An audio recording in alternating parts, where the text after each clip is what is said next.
When I was little, I was 7, I got hit by a bow and arrow between my eyes and my nose.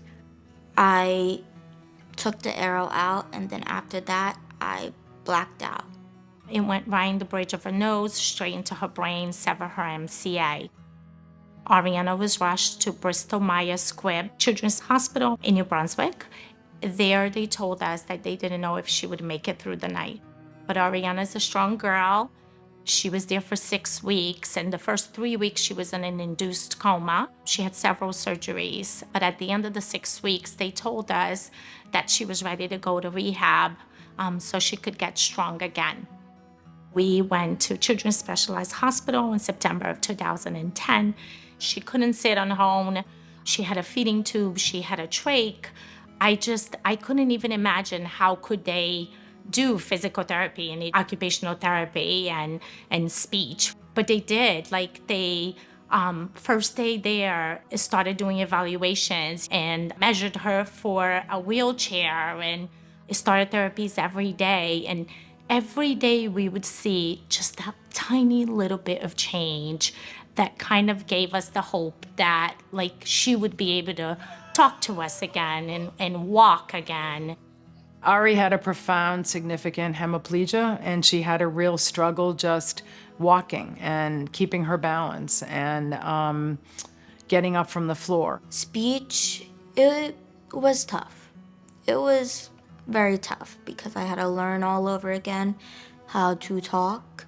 My dad showed me a video of me saying, "Thank you, everybody." Thank you very much. Say, I love you. I love you. Bye. I keep watching the video because I keep reminding myself that was me before, and now look what I am now.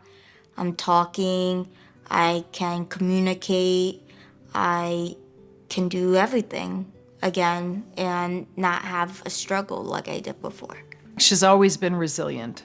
I think that's what always struck me, is that in spite of everything that she had been through and having to relearn everything that she did, she has always given her best foot forward.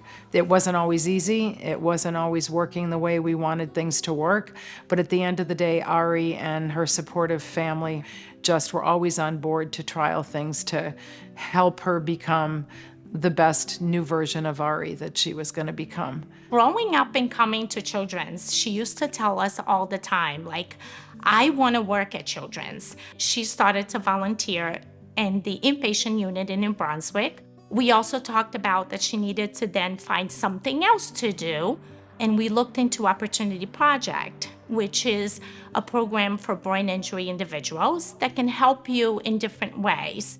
They worked with her on her resume, and then Ariana decided that she wanted to apply for a position at Children's Specialized. And so she submitted her resume, she had her interview, and now she is working here. She's a therapy aide. They helped me get my life back. I worked very hard even though that it was really tough. So I want to give back to all the kids that are having struggles. I want to support them. I want to make them feel like they're okay. They got this. She loved kids. She always loved kids. And now to see her here doing that without any prompting and just helping is just a real joy. And it's really special for me. There's always patients that hold a special place in your heart, and she's always been one of those for me. So it's sort of come full circle, and I'm really grateful that I'm here to witness that. Something bad happened, but here we are, full circle. Ariana was in this hospital getting all the services, and now she's in the same hospital helping other kids. I love the idea that now my child, who was their patient, is now working there too and giving back to those families there the same way they did for us. So really, Children's Specialized Hospital is our family.